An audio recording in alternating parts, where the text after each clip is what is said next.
GQ that night, he did my set, and after the set, I remember I was like walking home or some shit, walking to the car, and my Twitter, I was on Twitter at the time, and he's like, at Hugh Glass is a legend. And I'm looking up to him like, this dude, like I'm trying to be in this dude's spot.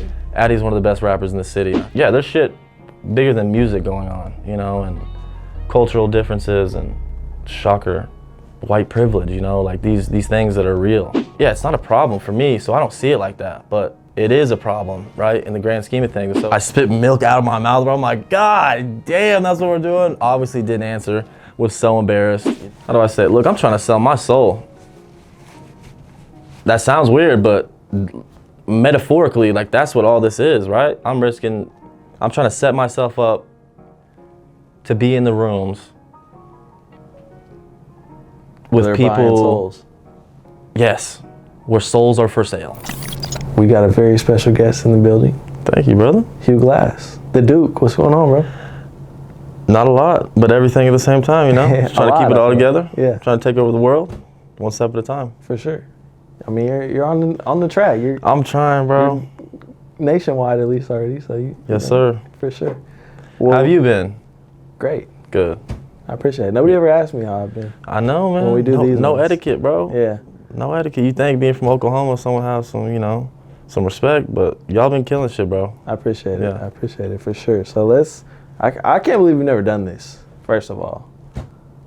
Timing, I mean, that's everything, right? Facts. But yeah, so this is the first one. We need to go back, tell the whole We're story. Going back, all right, okay. So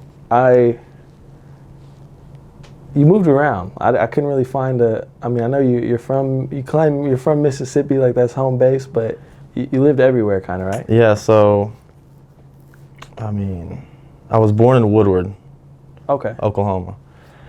And then from there, my dad was from the city. He lived in Yukon, so I got family in Yukon. But he passed away when I was like 5 months old, and my mom cut hair and did nails and shit, so, you know, her being young, my dad just dying, she was kind of on the run, you know. She was road running before, it was road running type shit, but, you know, her not really having a steady income, you know, running from bills and shit, I was right there with her the whole time, so, yeah, I moved to, I mean, bro, North Dakota, Colorado, we lived in South Dakota, I think, Mississippi, Texas, you know, and this is all before like 12 years old, so I didn't really have a lot of close friends, you know.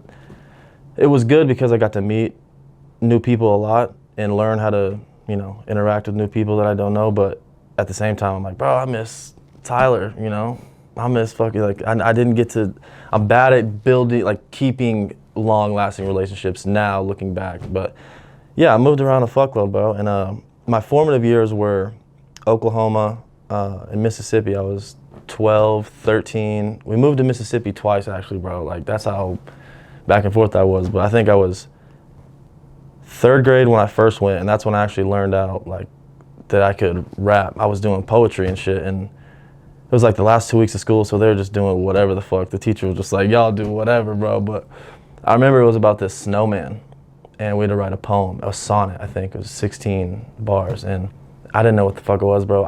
Honestly, I was bullshitting until, like, you know, everyone's supposed to be writing, and she's like, you know, this is gonna be a grade. This is like a big portion of your grade, and this is my first assignment. So I'm like, oh fuck, I gotta actually do this. So I don't know, I was just rhyming. I'm literally just like rhyming words about a snowman, and she stops me after school that day, and she's like, you know, where did you get this from? Like, is this yours, you know? And like, how long have you been writing poetry? And like, lady, I literally just, you know, like, this just shit out of me. I was just rushing. I didn't tell her that, but I was like, no, I don't do poetry, and I've never done it before. I don't, you know. She's like, well, I think, you know, should probably.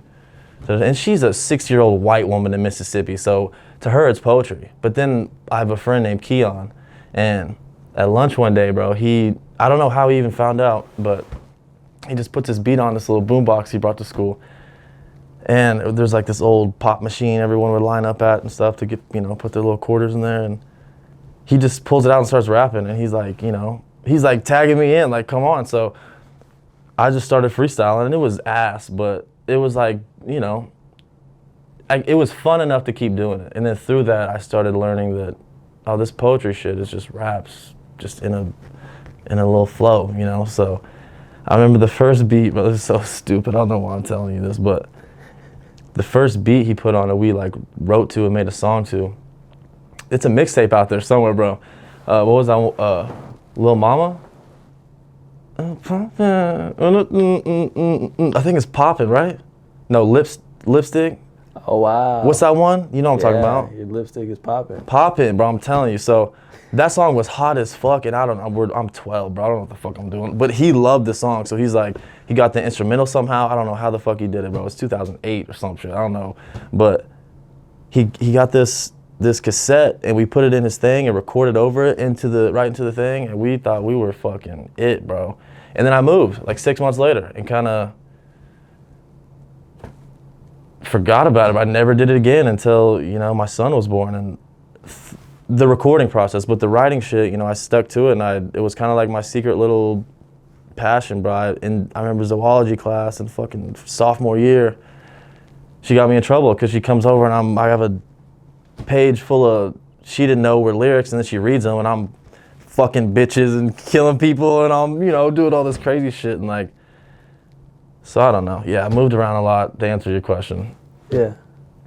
No, for sure. So were you like into hip hop, mom playing hip hop, or? Yeah, so all those car rides, you know, like my mom was born in 74, I think, so I'm listening to like AC/DC, Aerosmith, Led Zeppelin, like the classics, but along the way, she's playing stuff like Kanye West, Graduation, and Eminem's Marshall Mathers LP, and I remember the first time I heard Kid Rock's "Bow with the bow, da bang, da bang," bro, I was like, what the fuck is this, bro? You could do this? You could like make music like this? And I was like 7, and I didn't realize I wanted to make music or be a musician, but just the feeling it gave me. And then, yeah, so naturally, like, she wasn't supposed to be letting me watch Jim Carrey movies, listening to Eminem, you know, stuff like that. So really, bro, she's the reason I was always kind of tapped into what was current in the hip hop culture. But along the way, you know, the importance of songwriting with these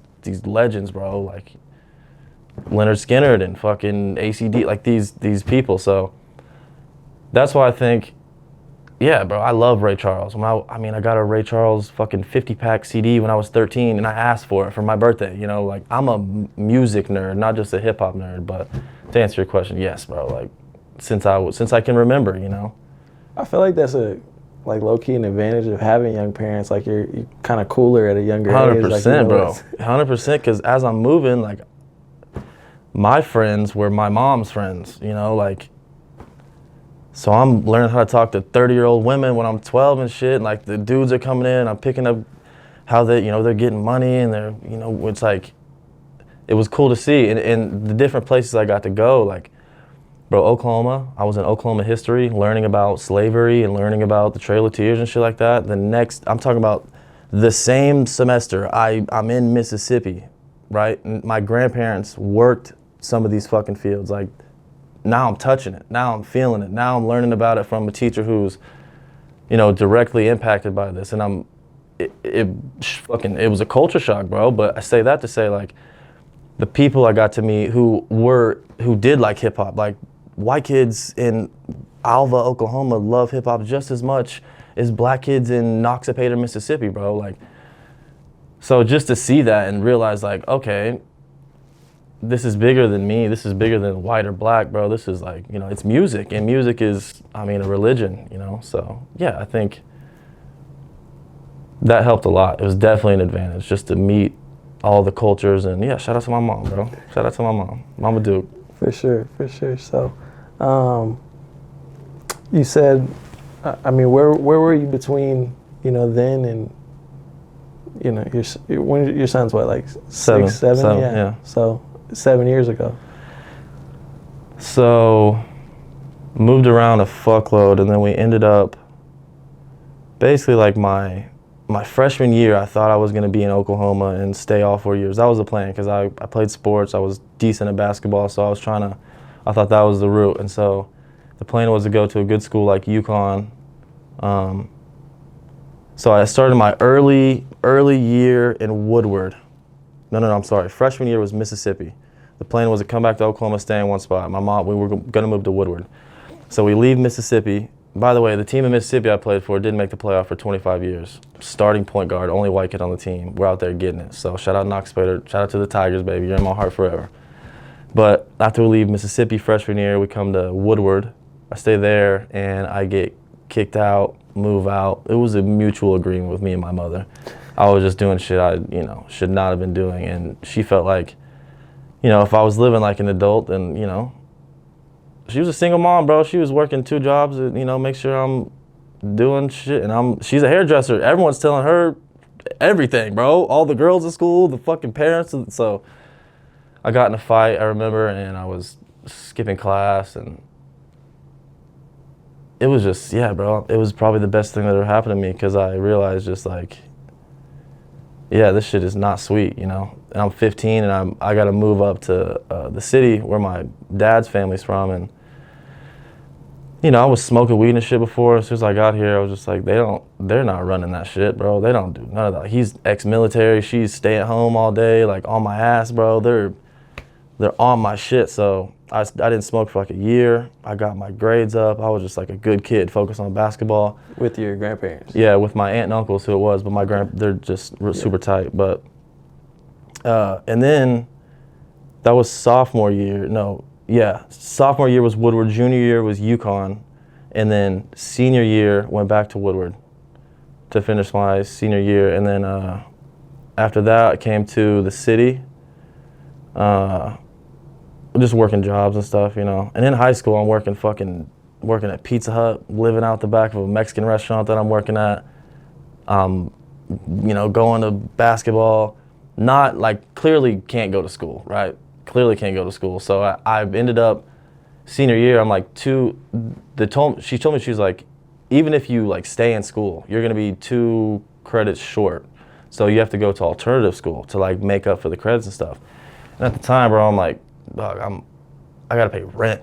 Fuck 2 credits, you know what I'm saying? So if you're telling me right now I can't even graduate, I gotta go do extra shit, it was like, man, this is a tough sell, bro. Like I'm trying to figure out my life right now. I don't know what the fuck I'm doing, bro. Fuck all this shit. My coach is on my ass. Like, there's a college team right now that needs you, that needs your talent. You just gotta get your shit together. And so yeah, that was like losing basketball, bro, and just having music just to listen to, and I'm still writing and shit. That was a big turning point. Like, yeah, my whole little who I thought I was, was just gone. So yeah, it was weird. And then I came up to, ended up in UConn, met my son's mother in UConn, and I don't know, dude, it was just like, I was working this job, and this dude came in one day and he said he made beats, and I'm like, I just had my son like 2 months before this happened. And he's like, yeah, I make beats, but my brother records on them, and he's like, my brother's trash, but like I think my beats are good. And so he didn't know I rapped or anything, and then he's like out finishing the job, and I'm listening to an instrumental writing, hiding it from him, right? Because I don't want no one to know I'm fucking writing. I'm like, bro, why? Like, when does this stop? When can I, So he gets in and I rap it to him. He's like, bro, that was incredible. That was fucking good, gassing me up. And I'm like, whatever. Da, da, da. So we go, fast forward, we start recording at his house and his brother's laundry room and shit. We're literally hanging up dirty fucking blankets and shit to, create some sort of booth. And it was, it was terrible. It was awful. It was awful. Like, the music was bad. I don't know why we kept doing it, but we did. And like, we took a song we did a couple months later to work, and we're all loading up the work vans and stuff. Everyone's outside, and the boss somehow got a hold of it. He told somebody. Shout out D-Mac, by the way. D-Mac told somebody. And the boss, like, I'm over there filling up a water tank and shit, and then I notice everybody's like piled around this one van. I'm like, what the fuck is going on? And I hear the song come on. I'm like, no fucking way, bro. But it's going, and like, everyone's like, no, like, this is you, bro? Like, no, they're feeling it. I'm like, okay. So I'm embarrassed because I'm like, dude, I did not want this to happen. I don't want anyone to know this shit, But at the same time, I'm like, all right, well, it's not nothing, It's not like, and meanwhile, my whole life, I'm freestyling in the back seat of cars to my friends and shit. Like, smoking weed, freestyle, they're putting raps on freestyle, and they're always saying, I'm trying to be funny when I'm doing it, but they're always like, bro, you should do this more, So it was right then when I was like, okay, maybe. And then, bro, to be honest, I'm in Oklahoma. I'm thinking, I'm the only rapper in Oklahoma for sure. No one's trying to rap in Oklahoma. People are gonna find out and be like, oh, who's this? Like, this about to be easy, bro. It was not easy, bro. So, but I did my first show, and I'm still with my son's mom at the time, and the show's on like May 8th, and my birthday's May 9th. So it was just a real cool moment for me, and it was my first show. I didn't know what the fuck was gonna happen, and we ended up selling it out. It was like 130 capacity. We had like 160 people show up. So, and everyone that showed up like stayed outside, and when they could get in, they swapped in and out and stuff. So it was fucking dope, bro. GQ was actually the DJ. I didn't know him. I don't know how it happened, but yeah. So D-Mac got me into music. Shout out D-Mac.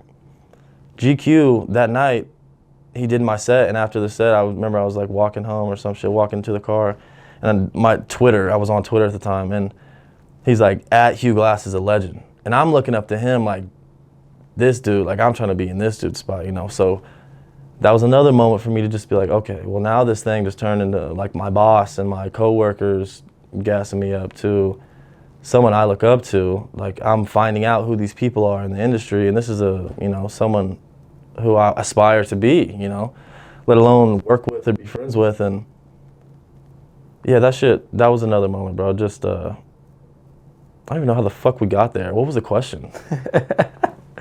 I think I was just asking you kind of, Oh, up until when you started rapping. Yeah, so then after that first show, I shouldn't be saying any of this, but me and my son's mom split up, and rightfully so, because the whole time, right, I'm hiding this from everybody, including her. I'm hiding, bro, I don't want anyone to know I'm rapping. So as people are finding out, they're like, this is dope, you need to do a show. I'm like, all right, let's do a show. Thinking like, hey, this is my birthday present to myself. Like, she doesn't want her son's dad to be a fucking rapper in Oklahoma, bro. I got cowboy boots on, like not the career choice, right? And so I've been lying to her for the past 6 months. She ain't with it, bro. So she's like, it's still a pipe dream. Like, even though this sold out show, she's there, she got to see it, like that scared her more. That was a terrible idea, like, so she, rightfully so, man, like, she was like, yeah, you gotta figure this out. Like, I didn't know this was you. I'm not with you because you're a rapper. I don't want to be all in the line. I don't want my son in the fucking limelight. So mutually, we, agreed to go our separate ways, and there was a tough fucking period where I had to figure out, I risked it all. Like, literally risked it all. And I grew up without a father. So to me, this thing that I built is like, bro, it's special. I'm trying to be the best dad I could be. I'm trying to be CEO, Fortune 500 dad, So to like turn around and be like, no, I'm gonna start rapping. It's like, well, where's the money gonna come from? Like, what's the plan? And my plan is, I'm the best rapper. And then you realize like, oh, this is not about who makes the best raps, like. So that was another moment where I'm like, okay, am I doing this? Am I about to risk my entire family? At the time, I'm like, I'm not seeing him but once every couple months, because there's this weird tension between us where I'm really choosing fucking music over a family, bro. And yeah, it got hard, it got weird, but ultimately I think people like GQ, D-Mac, who just kept in my ear, and I worked this job, and I was working my way up, and it was to the point where, bro, it got dark, buddy. It got dark. Like, I remember I got booked for a show. I bought on a show, 2020 South by Southwest, right? When I bought on, I didn't know COVID was coming around the corner, okay? So this is my moment, right? Like, I built up, I got myself an apartment, I got myself a car. I'm seeing my son regularly now, and like, everything's good. I feel like I'm proving to her, I'm proving to everybody, like, I'm gonna do this shit, show him you can chase your dreams and do whatever it takes. I don't care if you gotta work, whatever, right? And so I'm like, I'm going to South by Southwest. Right, this is it, bro. This is the start of a fucking new chapter. And I remember the day before the show, bro, the promoter hit me up. It was like, the city of Austin just shut down South by Southwest. And buddy, it was 30 days of darkness, dude. Like, I quit multiple times in the next couple months. You know, I didn't know what the fuck to do. Yeah, that was like the breaking point, you know, like the baby goes to South by with his diaper on, and you know, so it was a lot, bro. And I just, for whatever fucked up, dumb reason, kept going and kept, I met another producer who knew about this guy named Josh Salee, and he was recording. He just started taking people in to record, and so I'm like, okay, like, if it sounds good. I didn't know Josh Salee. I had no idea. I didn't know that I knew him, because 5 years ago when me and D-Mac started making music, I'm in his DMs, bro. I'm like, because I'm finding out who's GQ, who's Josh Salee, JB, who are these people. And so I'm like, yo, I'm trying to do anything I could do, like I think we'd make good music together. They're so funny to read now, looking back, now that we're friends and stuff, but I go to his house and I book a session with him, and I start rapping, and I remember, bro, the first 4 bars, I get done with the first 4 bars, and he stops me. He's like, swings around his chair, he's like, damn, bro, he's like, that was really fucking good. That was really good. And so over the next, I think, like 6 months, I just kept paying for studio time. I kept going over there, and I don't really know what happened. I think it was some manifestation shit, and that sounds crazy, but I just kept booking studio time. I kept going to work. I kept, you know, I'm waking up at 6 to go to work. As soon as I get off around 6, I'm to the studio by 8, staying there till 2. I'm getting no sleep. I'm like, I'm about to lose my fucking job because I'm showing up late. They're like, where are you at? I'm not telling them I'm rapping, you know, so. But then, yeah, we just put this plan together, and it was a crazy plan, and we were just gonna start a label together, and I was gonna be the flagship artist, and he knew enough people and had enough connections to where he could kind of leverage some of those and put me in the right position to at least, you know, make a buzz in the city. And I don't know, dude, through like the next month after we made this plan, an investor hit him up, saw a piece of content, hit him up, was like, whatever the fuck y'all are doing, I want to be a part of it. And so, yeah, I mean, through that, started 88 Rec and did everything we talked about. I was a flagship artist, and he leveraged his connections to put me in the position to where I could, you know, make a buzz and use that. And we made through the recording, those 6 months we're recording together, I'm pouring my fucking soul out, bro, because I don't know what I'm doing. You know, I feel like I'm risking it all. So the whole time, that's what the music is. It's about my father and not having a father, and me being a father. I'm just finding out how to fucking be a father, right? And my only examples of positive male influences are these rappers, bro. They're these artists. They're fucking, it's Eminem, bro. It's these people who I look up to, and yeah, they're crazy. Yeah, they're crazy, but like, everyone's crazy, you know? It's just, we're not gonna go into that, but, so I made this little round table. Who would I want to like make decisions for me? And yeah, there were these group of crazy people, you know, the people I looked up to, and that's kind of how I just put my compass towards that. And so Josh helped me get off the ground, and then it took like, as we're making that, I didn't know what I was making. At the very end of it, like we get the record deal, we're like, okay, well, what do we do now? He's like, we're gonna drop this fucking album. I'm like, okay, what do we call the album? And I'm sitting there thinking, and I'm like, you know, we're chopping up a country western song. I'm fucking Hank Williams, and I'm like, I have no idea what this would be called. My dad's name is John Wayne. You know, he's named after John Wayne. And he's like, isn't the Duke something like with John Wayne? He just says it. And I'm like, oh my fucking God, bro. Oh my God, it is. The Duke was John Wayne's horse. And so the horse, you know, was invincible. It led him through everything. It led him through his career, is the metaphor there. So I felt like, what better thing to call this masterpiece that I, you know, poured my soul into than, yeah, the thing that will ultimately carry me to, you know. And so then that's the Duke was created, bro. The Duke was created, and off cheap whiskey and some country western samples. So shout out to Josh Salee. And then I met my dog shortly after that, and the OakA was, I don't even know if it was a thing, but it was not what it is now, you know. So that's kind of where my involvement with that, I just wanted to tie in, you know, shout out to you guys, because it was cool to see you're not artists individually, you know. The only thing you guys do is shed light to people like myself, and, you know, I need you guys, you know. We need you guys. So, and I'm not doing that shit. I'm not about to do that shit. Nobody wants to do that. So shout out to you guys. I feel like y'all don't get enough love. And I think you play a part in, you know, why I'm where I'm at now. You know, just the Sean individually, but the platform and the looks you guys get and continue to put me on. So yeah, bro, and yeah, now we're here doing, hey, 30 cities, 30 nights, baby. Now we're, you know, on to the next one. So Thanks.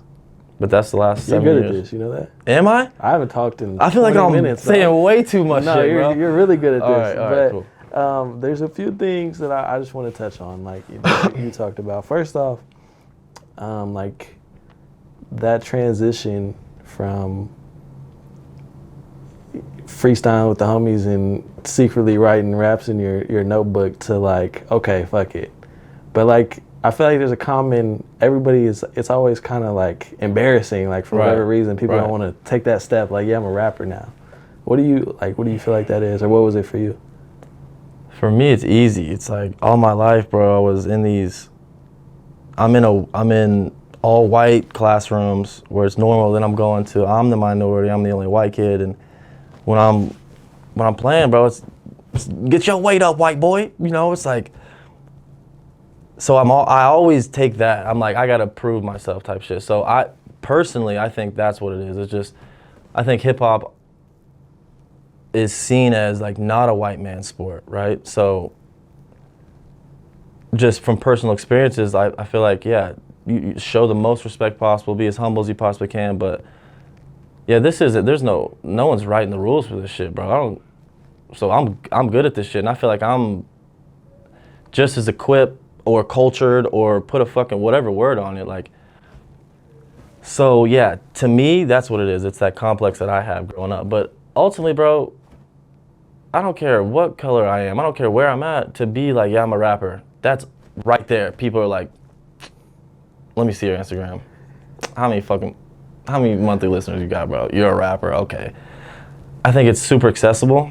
I think everybody can do it, so everybody does it right now in this digital age we're in. So it's like stand-up comedy, rapping, these, like once you're good, you're a legend. It's like, okay, he made it. But starting out, bro, it's like, fuck, there's a stigma definitely. And I don't know what that is, bro. I don't know how you fix it. I don't know. I'd love to know so I could help, but I don't know. I think when you do get some sort of when people can see and feel the movement, I guess is the best way to say it, I think it does help to have like the Boots help me, right? When a 50-year-old soccer mom sees me and I say I'm a hip hop artist, right? I always say musician, and she's like, "Oh, what kind of music do you make?" And I'm like, "Hip hop, I rap." And she's like, "What was that?" So I have to tell her, like, yeah. But I think the image for me personally, like, I figured out a little niche to make that transition a little less, bumpy. Yeah, a little more. Yeah. Palatable. Right. Facts. So I mean, I feel like as like I don't want to generalize it, but like the white rapper, right? Right. Like there's two ways you can go. Like some people overcompensate. For sure. And some people for sure. But I feel like you kind of you didn't go to either one of the extremes. Thank you, bro. Yeah. I mean, I think people like GQ really helped with that, because we didn't start working, like, that's my brother, bro. I love him. But we didn't start working, making music together till last year. So there was 5 years in between where he's just in my ear telling me, stop rapping on elevator music, bro. You're too good for that shit, So, and I know what he means by that. I know what he's saying. Like, the ultimate goal is to sell records. It's not, there's a line I have to cross. But yeah, and in learning the line in life, like, the balance of, yeah, bro, I mean, I gotta not walk a fine line, but I gotta be respectful, and I gotta know my shit. I gotta, just a certain level of respect, I think you have to show to the craft in general, and then people like you guys and other artists, like, everyone's out here hustling, So when I am talking shit, I am conscious of that where, yeah, I can't be too, but fuck everybody, bro. I'm out here trying to get it.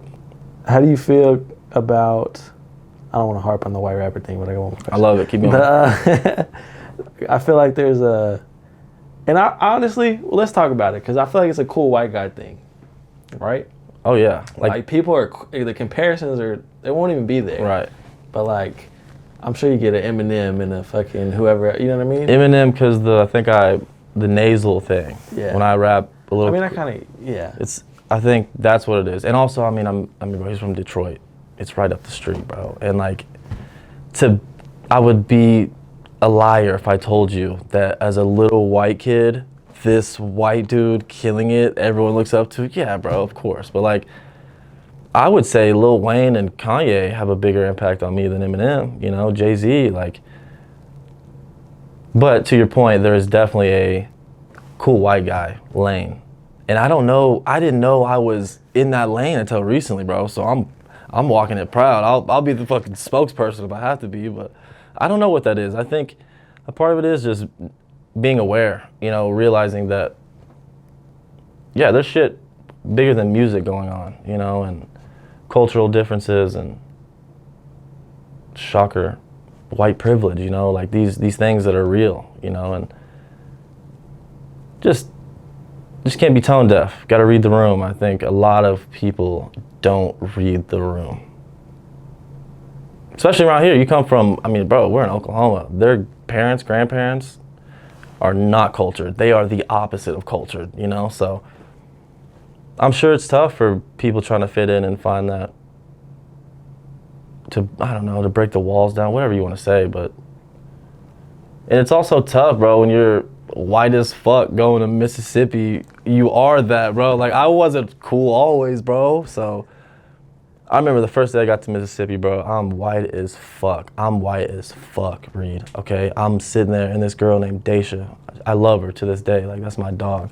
We ended up becoming really good friends, but I mean, bro, they're just as shocked as I am. They're all looking at me at the lunch table. I'm sitting there eating the lunch table, bro.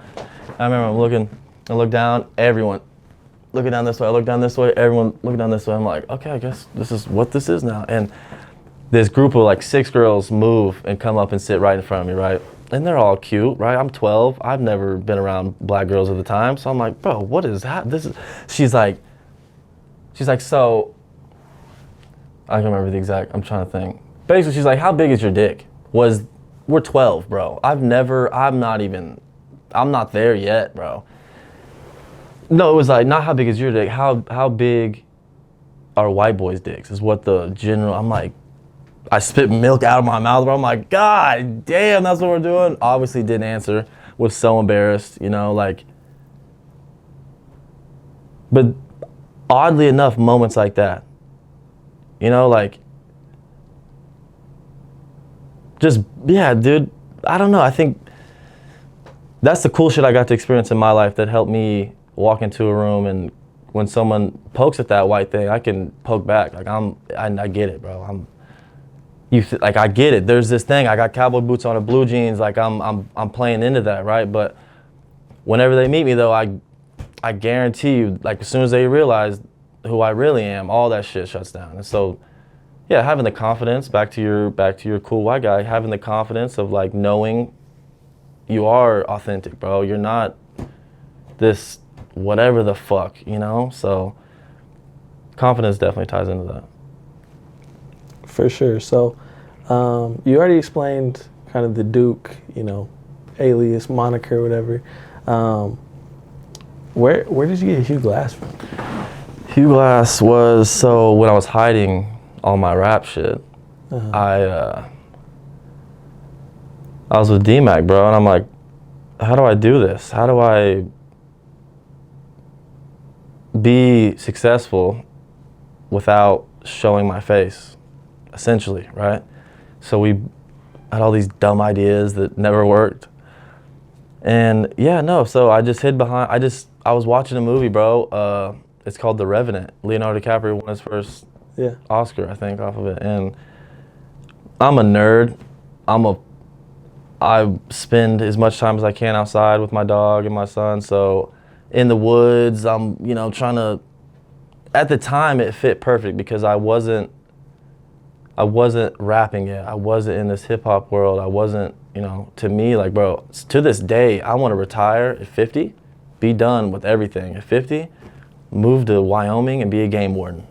That's what I want to do. So knowing more about me, you'll understand like that Hugh Glass character. And also in the movie, like, he gets attacked by the bear. They stay with him, right, for a little bit. And then what happens? The general leaves, takes his men. He's like, you guys stay here. The dude that wanted the money stayed with him and was like, yeah, sure, I'll stay with him. His son stayed back behind. The dude that wanted the money killed his son, left him for dead, right? Took the money back. He was like, yeah, he died, whatever the fuck. And then ends up, I mean, bro, rising from the dead, fucking living in a horse carcass. You know, Native Americans find him and get him back right. And he tracks this dude all the way back down to the fort. And he walks in, they're like, what the fuck are you doing here, bro? And he's like, where's that motherfucker at? And he hunts him down. And like, that, at the moment, that's what it felt like, bro. I just lost my son. I felt like people were trying to take my son from me and leave me for dead. You know, I'm sleeping on couches and shit. I don't know what the fuck I'm doing with my life. So at that moment, I was like, this is the perfect archetype or character. So I just threw it on there, and then it got big enough to where I had to fucking show my face. So for sure. That's where we're at. No doubt. It's I seen that movie, but I never realized they never say Hugh Glass in the movie. I had to like do research and find his name. Yeah. That's actually like, his life is cool because his life, no one knows if he was a real guy. There's only stories written about a guy described like him. And so there's, supposedly he was like, at 25, he was like a pirate off the Gulf Coast, like in Texas and shit. And then he came all the way up through Wyoming. And there's like, he doesn't have a journal. There's not any, you know, anything that belonged to him still, but these stories, this story of this guy getting attacked by a bear and surviving and like, so that's the coolest part, is like, he might not even be a real fucking dude, you know? He could be a myth. He could be, and I think that's what I wanted it to be. It's like, this could just be, is this dude real? These raps, is this guy real? So. Okay, for sure. That makes sense. So talk about, I mean, you're getting into the scene, what, like 2017, 18? Yeah, that's when I started writing. And then 2020 was supposed to be my South by Southwest year. So you could say 2020, 2021 really is when I started. Okay. Met Josh. And that's when you met Josh. Yeah. And started recording. Late 2020, I think so. 88 Rec and all that came together. Yep. Okay. So, I mean, since then, just kind of talk about, I don't know, the growth of yeah. I mean, what do you feel like has changed around here since then? A lot, bro. I feel like, personally, I realized that was like, this whole music thing is not who makes the best music, right? It's who's the coolest kid at the table, who happens to make music, you know? So I saw people like Burner, right? And being in this cannabis industry, I realized like, this dude makes trash music, bro. But what he does, and that's fucked up, because I actually do like a couple Burner songs, but right. But to my point, like, his music didn't get him in the doors, right? That weed got him in the doors, bro. Being able to show up and throw people bows and be like, yo, fuck with me, bro. And it's gas, like, that opened doors. And also he's a great businessman, right? And dude, coming from a single mother, like, I don't know shit about business. I don't know, you know? So that was really like, I thought I was about to get signed and we're on. And now it's like, okay, we're big timing, right? It was like, yeah, it was a shock. It's like, okay, no, I gotta structure my business. I gotta build a fan base. I gotta fucking build a brand, right? And so yeah, people like Burner helped me realize, just because the cannabis here is so close, I realized that, yeah, there's a community there. That community ties in perfectly with hip hop, music in general. And so, yeah, just getting brand deals and having some products on the shelves at some dispensaries, and just realizing that the business side of this is really what, because like, look, is this a hobby? Are we having fun, right? Or am I trying to feed my son in 20 years, right? Like, And so yeah, it is fun. It is a great time. It's also hard fucking work if you're doing it, you know, to build a sustainable fan base and to, I mean, bro, to have any sort of leverage so that when a big record label calls, they don't fuck you, right? Like, and the power to say no. So for me, that's what's changed. It's just realizing that, yeah, man, I gotta be the cool kid at the table. I gotta have the best music of the cool kids. And now I'm working on like the business side of it. If the weed don't work, I need to be able to have the bag ready, right? So, and all this shit is self-funded, bro. Like, that's the most important thing, I think. If it's not a hobby and you're trying to make this a business, treat it like a business. And I mean, like, if it's not bringing in income, you need to have income because you need to spend money on this other business. And it might take 3 years before you see a fucking dollar. Like it did, bro. Like I didn't see any money. Until 4 years, 3 years in, bro. Like, and then now I just, you spend $30,000 on a tour. Like, that's crazy, bro. That's crazy. That's a whip. I should be living in a way better house, right? Like, but that's a part of it, I think, is just realizing that these risks, bro, these sacrifices, yeah, dude, this shit is not cheap. And I could have had the dopest chain for 30 Yeah, of you them? could have went crazy. Come on, bro. But no, and most people will do that and sit around the city and be like, yo, I'm running shit, I'm killing shit, I'm doing all this. It's like, that's great, and it looks good, and it gets you so far, but yeah. If you're doing that and you're making moves, Juice, shout out my dog Juice. That's why I respect that motherfucker so much, because he'll be the first one to tell you how good he looks, how good his chain looks. I just got this bitch clean. I'm in Denver in the hot tub, you know what I'm saying? But he's the first motherfucker also to wake up at 6 a.m. the next morning to make the flight to Miami to do a show with Babyface. You know what I'm saying? So, and we got different hustles, we got different grinds, but people like that, that's what I want to see. I want to see, get right. The image needs to be there. Because for me, that's not my image. That's not me. I'm not in that lane. But if that is your lane, get in the fucking lane and let's make some traction. Don't just sit here with your wheels spinning, with your dick out, talking about I run shit. Like, bro, that's cool, but if you can't sell 100 tickets in your own city, bro, it's a problem. That's facts, though. And I don't know. There's levels, like, and so we need that, but I think, yeah, we just got to start really saying shit for what it is, I think, What do you mean when you say that? As far as, like, musically? Yeah, well, I mean, like... Or just the image, Yeah, like, yeah, because if you need the image, that's fine. Like, I'm cool with the image, but what's outside of the image, right? Like, because the music has to be great. I'm not even talking about music. We're just all... When I say the image, I mean the cap, kind of. The bullshit. Yeah, bro, the bullshit. And I don't know. I get that it's hard, so that's what I'm talking about. I don't want to sit here and talk shit and act like I figured it out, because I feel like I haven't done shit yet. So, but it does bother me when I see people doing dumb shit in Oklahoma, right? Like what?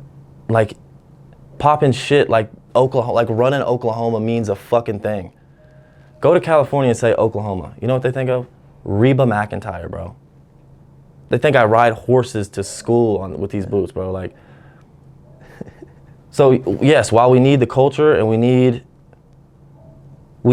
I feel like we needed those pieces. Now we got to level up. Now it's time to go. As a city, bro, we got to support each other. That's why Pass the Aux, OakA is so important. We got to support each other. But individually, bro, we got to be popping our shit. And I don't mean on Instagram, Facts. And stop fucking hating on people like, bro, someone has 500 listeners on Spotify. Who gives a fuck? Who gives a fuck? I shouldn't say that. I could make, hypothetically speaking, $15,000 a month off music and still have 500 listeners on Spotify, right? Spotify isn't like the game. So I think there's these metrics that we look at and try to measure people by, which, yeah, bro, we got to stop doing that. We got to be more supportive.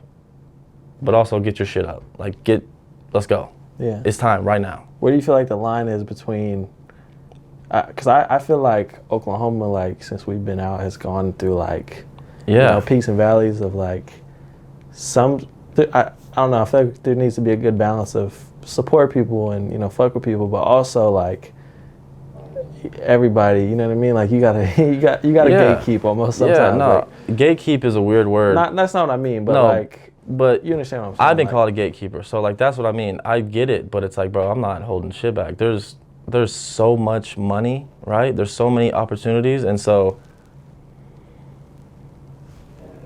I don't know. I think yeah, we need. My experience is when I work with people and I'm willing to give out my connects and they're willing to give out their connects, that only makes for bigger shit. That only makes better things. I think when people are the gatekeep, like they do gatekeep, I think that's when, I think that's where we're at. I think certain people have certain levels of pull, right? Like I was just in an interview the other day and I'm trying to keep it peaceful, bro, and homie that I love walks in and talking about this same shit. He's like, yeah, my artist, we're trying to collaborate, we're trying to and I'm trying to get the biggest people in the city, boom, boom. And I'm hitting up this DJ, who I won't name, but through the story you'll know, the biggest DJ in the city. This motherfucker has an event every year, sells it out, right? 5,000 people every year at his event. He won't even collab on some because I hit him up and he's like, oh, I could do this shit myself. Like I could pull 5,000 tickets myself. Why would I want to collab with you, right? And it's moments like that where the dude's right. The dude is right. Like they're both right. It's fucked up to come to somebody and be like, hey, I'm trying to collab and do something together for the city, make it big, right? Sell 3,000, 5,000 tickets. And the answer is, why do I need to do that? I could do that myself, right? Which he's right. He could do that himself. He does that himself. But at the same time, like, what are we doing this for? Because if this is for you, well, let me know. Because, I mean, bro, I could let us know, I guess, right? Because we'll let you do you, right? And we'll keep building this thing. Yeah. But to act like the opportunity isn't here, to act like the talent isn't here, bro, we both know that's crazy, bro. That's crazy. People don't get along. People are in cliques. That's what it is. People are scared that this plate, right? We got a plate and people are trying to section off. It's like, bro, we don't have a table. We don't even have the fucking table, bro. What are we talking about a plate for, bro? We're not worried about setting the table yet. We got to build this fucking table. So that's my opinion. We got to do a better job at, yeah, dude, this artist might not be as big as me. He might not, but what about in 5 years, right? Like, where could he be? And could this be the artist that you don't know? You don't fucking know. So if you believe in him, or you believe in the city, the movement, whatever, it feels right, makes sense for you, yeah, take a fucking split on the door and do something for the city, Nice. Or not, or don't. Hey, or don't. But let us know, Yeah, because I mean, you can't be looking to people for support if you're not. Yes. And then you're like, why do people have this sour taste in my mouth? Why do I hear these stories about people talking about me? Well, bro, people feel like you're fucking gatekeeping. And even if you're not, right, because it's for your family, for your business, we get all that. Yeah. That's why we're pulling up. But, and me, this ain't me, right? I'm good. Hey, buddy, I don't need you at a fucking event. I'm good. All my shit's in-house, we're gravy. But that is the complaint. And if we're being real, you're asking the question, like, that's the holdback. People feel like they gotta cling on to this shit, and I get it, but it's like, we're not big enough to be there, bro. We're not big. Look at Atlanta. People say it all the time, but the cohesiveness, right? They're all together. And think of how many different types of artists are in Atlanta, bro. Like, in the whole city. That's what you're saying. We're fighting over crumbs out here. 100%, yeah. No, but I think the crumbs are only because, well, yeah. I think there's a lot of opportunity, and because few people have done it for so long, right? They were the first to see those opportunities. And now that the opportunities, I mean, bro, they come from the top, right? So if these people at the top only know these names, and these names get these opportunities, what the fuck do they look like reaching down? Hey, yeah, come do this halftime show for me. Hey, come perform at my birthday gig, bro. Hey, come. Hell no, that's 10 racks in my pocket. I'm about to go do that shit. So I think that's the best way politically I could say that. Yeah, no, you did great. You navigated that really. You said what you Almost needed to say with that. Almost popped off.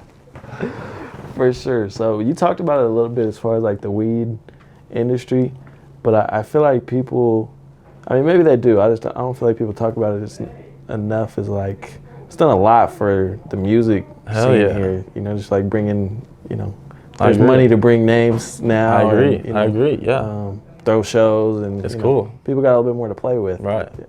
So just kind of talk about that and you know your relationship with that. Yeah, the early on, bro, it was crazy because Oklahoma was the Wild West of this cannabis shit. You could just come in, buy a $2,500 license. I mean, it was some crazy shit. Like, no, I don't know the exact rules, but anybody could get it if you have $2,500, right?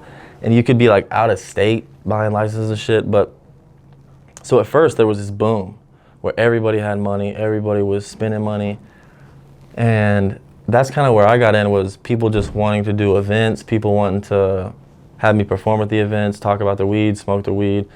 And through that, the market kind of took a shit, to be honest, bro. Now it's kind of steadied out a little bit, but it is weird how when it was good in the cannabis industry, so many events were happening, right? Everybody was here. And now this past 8 months, it's kind of fell off a little bit. And I don't know if maybe it's just the weather. Maybe it's, I don't know, maybe it's just how shit goes and the flow of things, but it is weird for me. I was talking about it last night that it seems like a touch of the culture's gone. You know, now that these marijuana companies are getting weeded out through laws and regulations and stuff. They just killed like 6,000 more businesses the other day. So it's going to be interesting because I think the big dogs will stay, right? They got enough money to stay.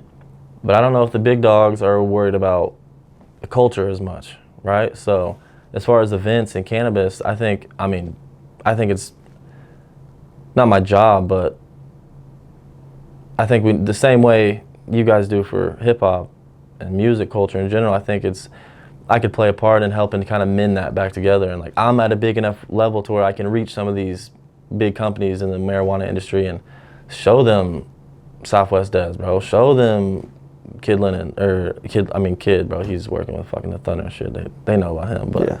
GQ and these artists, Addy Cuz, like, so that's, I think, the next step is roll out. How do we do it to where it doesn't cost them a lot of money to still be involved? The artists can still be compensated, whether it's free weed, hook them up, whatever it is. I just think we need to figure out a way to, mend that gap again, because the money's scattered right now, and I think people are scared and everyone's nervous in the marijuana industry and shit, the music industry too. So yeah, they're tied in a lot more than yeah. So I think a couple good events with some good vibes and some good artists get it right back on the right direction. For sure. There was too much weed, right? Way too. There's still too much weed, I'm not tripping. bro. I see signs for $15 ounces, bro. And just crazy shit. Like, it's like, I don't even want that. No, why is it $15, bro? Yeah. It is. Being friends with a lot of these owners too, man. Like, last year I saw a business that was making, he showed me, bro. He showed me he was making like $3 million a month. Going crazy, bro. And then right now, like, he shut down operations, moved, he's in another state. Thank God. He just, upticked it and I'm not gonna say where, but so it's weird. It's weird to feel it and see it and realize these people are, it's a real thing. It's not just headlines. And yeah, dude, it's cutthroat as fuck. But it's dope. It's good to see that people are still hanging around, and I just think that, hopefully we can get back one day to where it's not so much weed and the good weed is still here and it's kind of more of a level playing field. You think recreational will help, or all the people I talk to, recreational at this point? I ask, yeah, no, it basically is. But when I ask, I mean, I could ask 10 growers and owners of dispensaries, and the ones on the borders are like, yeah, we want it rec, send it. Everyone else pretty much is like, no, there's some regulation that they don't like about it, or some reason why it's not gonna work in their favor. Big farmer's gonna come in and buy shit up, but I don't fucking know. Like you said, bro, I'm smoking fine, so. Facts, no, for sure. So let's get into, I mean, the last 12 months or so, it's been nuts, right? Crazy, I mean, bro. Yeah. So I mean, let's kind of give me a rundown. Man, I mean, 'Cause you dropped the tape first before. yep. Drop the Baby Duke. Yeah. Yeah, dude. I don't even fucking know. Like, where do we drop the Baby Duke? Found a good team, a solid team. Went. Honestly, the tour kind of happened in my kitchen. I was just high talking to Gerald Swain. I'm like, bro, I think I'm gonna try to book a tour. And he's like, okay, right, like. And I just kept going. I kept obsessing over it. And I didn't know how the fuck I was gonna make it happen. I didn't know what it even looked like. But over the next 6 months, I was just trying to. I mean, dude. Again, yeah, it was. I think I'm slightly autistic. So when I get obsessed with something, bro, I'm in that bitch. I think that's why I'm so good at writing. But so I just obsessed, bro, over the next 6 months over booking agents and venues and what cities are good for music and, nerding the fuck out, right? And that was most of it was boring, bro. It was just recording with GQ, planning shit during the day. And that's what is weird about a lot of this stuff is, I mean, I've been working so hard for the past year or 2 years that nobody's heard the music, nobody's seen any. The tour was the first thing I got to look, I'm doing something, I'm working, guys, I promise. But now I think it was the perfect jump start too, because now it's time to go. Now I got 30 songs with GQ ready to go. Two projects, one in the spring, one in the winter. Heard it here first. OakA exclusive. Sauce me up, GQ. And I got an album at Castle Row, Cutta, Hez. I got a project with Kid Lennon on production. No one knows about that. And I still ain't dropped the Duke, bro. I know, yeah. So the time is now, baby. I'm home. Dookie's home. That's what I'm on now. The last year has just been really setting up for right now, this moment. So I'm trying to capitalize and, do shit like this, get my face out here, do some interviews. And I think what's more exciting is the next 12 months. The last 12 was kind of the setup and just kind of figuring out how I want to roll this thing out and the presentation of it. And I mean, dude, brother, these boots on tour, this let me know right here. The Duke ain't no Oklahoma shit. They want it. They're ready for it. Louis Vuitton just did a fucking cowboy theme, brought the Oklahoma Cowboys out. Like, it's time. So that's really what it's been. Timing, getting my shit ready.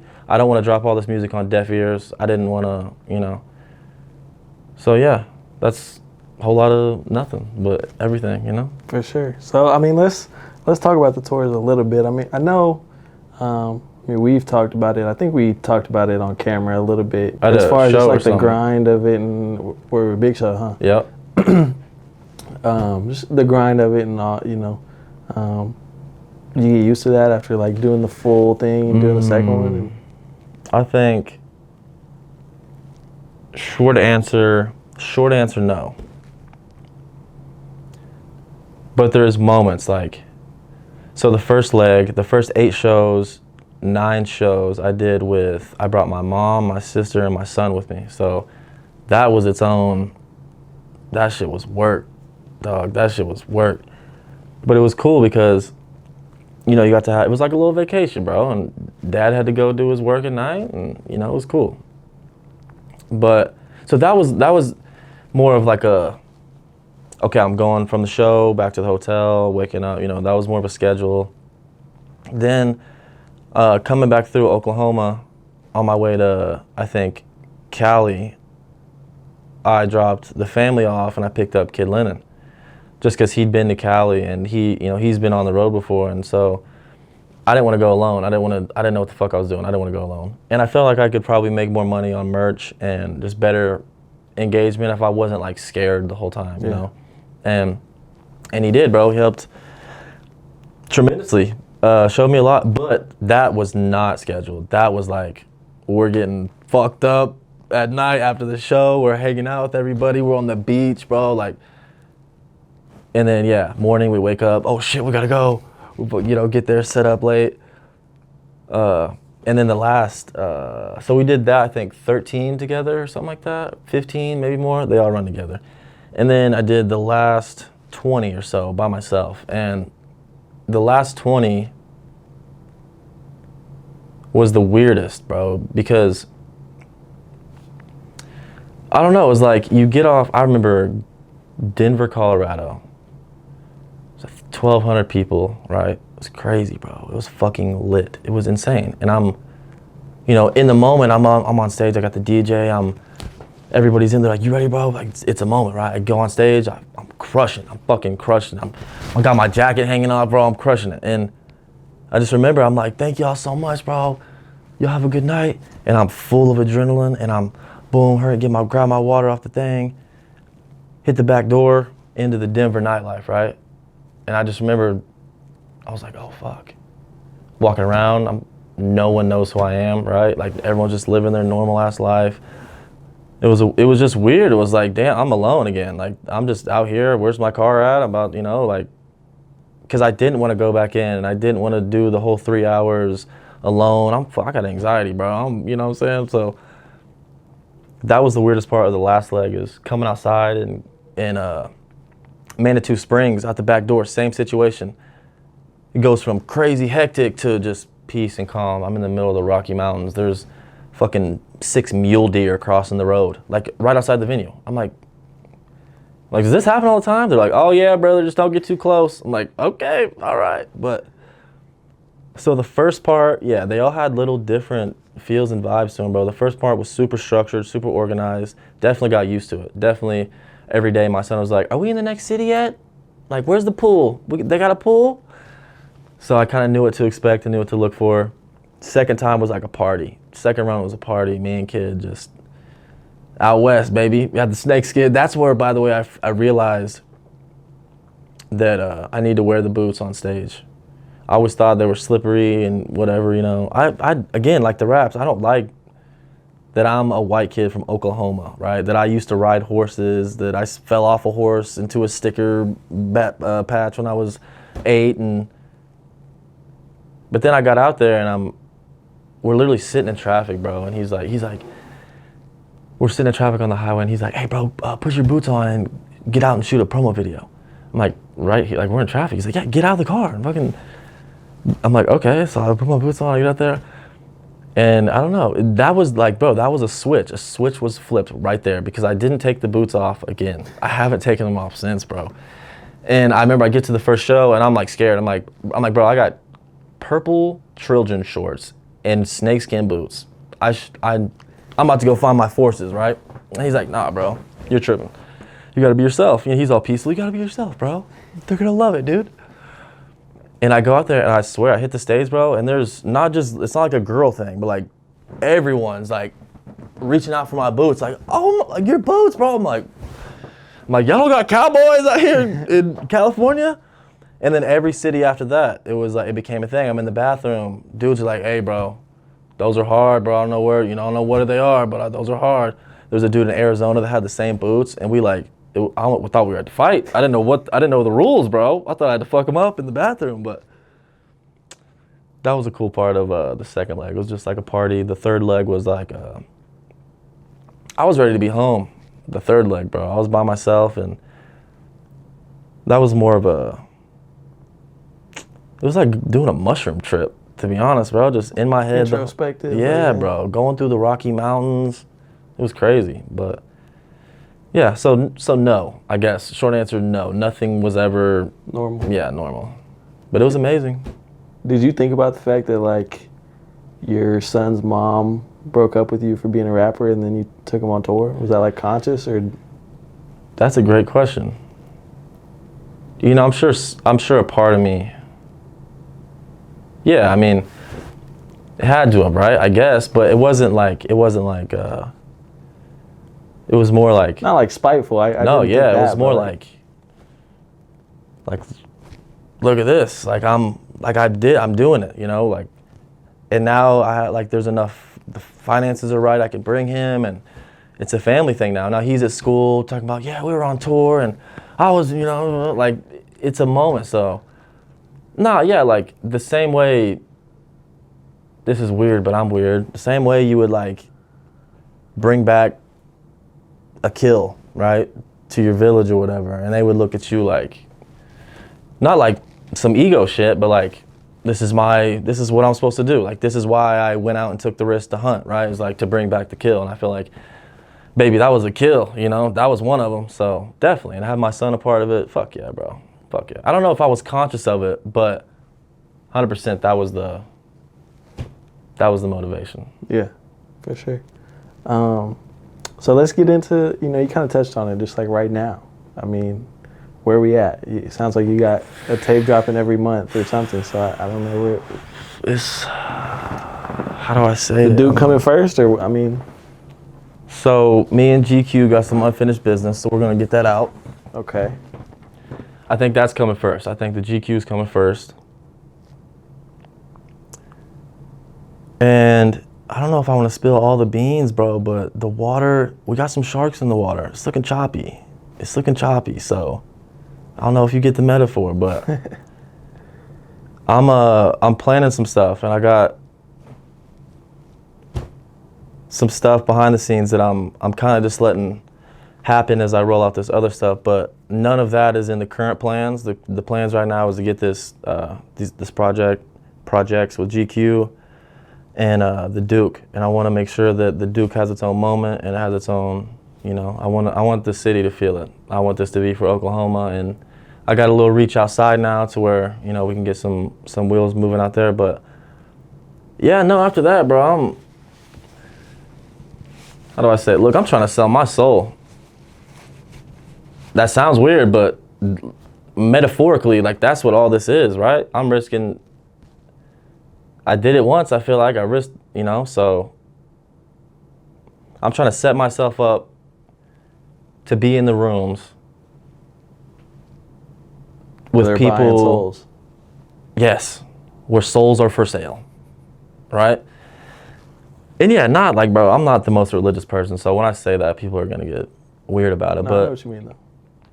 it is, I mean, bro, yeah, to do this, it's gonna be tough, but I think I'm ready, and I think I kind of proved to the people I need to prove to, no, this shit's real, and with the right, let's just cut, I mean, bro, with the money, this shit's about to go crazy, right? And there's a certain shark in the city who's making enough moves, and I mean, bro, for no reason at all, blessing me along the way, trying to help me out, trying to get my shit right. And yeah, we were in the room the other day, and they're like, bro, they fucked up the same way ESTG was in Kentucky, and then Jack Harlow. Like, what do you think this is, bro? What do you think we're fucking with you for? We got our Jack Harlow. Y'all fucked up. Tell them. They fucked up. Waited too long. So just putting the confidence in me to realize, like, shout out to the Sharks. Shout out to Juice. Shout out everybody over there. And I don't get into the bullshit, bro. I don't get into the, what do you want to call it, beef? Is that what, are the kids still calling it beef nowadays? I don't do none of that shit. I love everybody, and I think as a unit, a move like I know the next move is, will set up that, you know, will help create that first step. I really believe that, so. For sure. So that's vague as fuck. That's super vague. Give me anything. But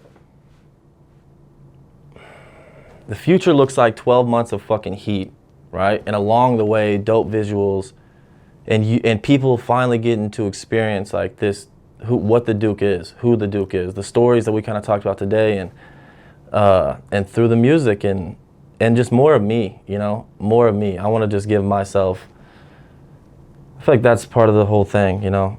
I'm here for, not y'all, but y'all. Like, when I was 12 listening to Eminem, Kanye West, Biggie, like, that shit got me through hella depression. That shit I didn't have friends, bro. I was the weird kid writing raps in school, bro.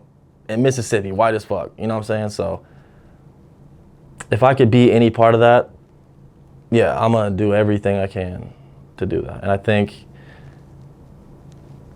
we got some big shit coming. Shout out to the Sharks.